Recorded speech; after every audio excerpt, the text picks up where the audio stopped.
Pune जिल्ह्यामधल्या top 9 बातम्यांचा आता आढावा घेऊयात.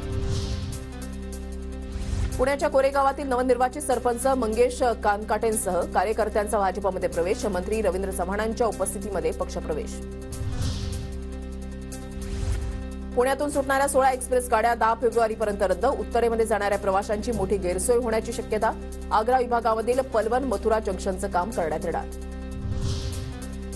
खाद्यपदार्थ विक्रेत्यांकरता स्ट्रीट फूड झोन तयार करण्यासाठी पुणे पालिकेकडून उपसमिती तयार. समिती पाहणी करून अहवाल सादर करणार. धोरणामध्ये काय असावं याची शिफारसही करणार. महिला आणि ज्येष्ठ प्रवाशांना दिलेल्या सवलतीमुळे एसटीचे प्रवासी वाढले. प्रवासी संख्या वाढल्यानं एसटीच्या उत्पन्नामध्येही वाढ. महिला अत्याचारांमध्ये पुण्याचा राज्यामध्ये 4था क्रमांक. वर्षात बलात्काराचे 394 गुन्हे. पुण्यामध्ये मागील 3 वर्षांमध्ये बलात्काराच्या गुन्ह्यांमध्ये वाढ.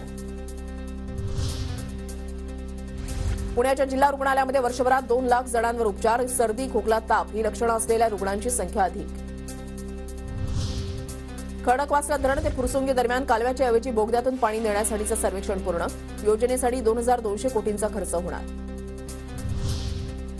पुण्याच्या सासवड इथे सोपानदेव संजीवन संमेलन सोहळा लाखो वारकऱ्यांच्या उपस्थितीमध्ये संपन्न. पुंडलिक वरदेव हरिविठ्ठलाचा जयघोष करत समाधीवर पुष्पांचा वर्षाव.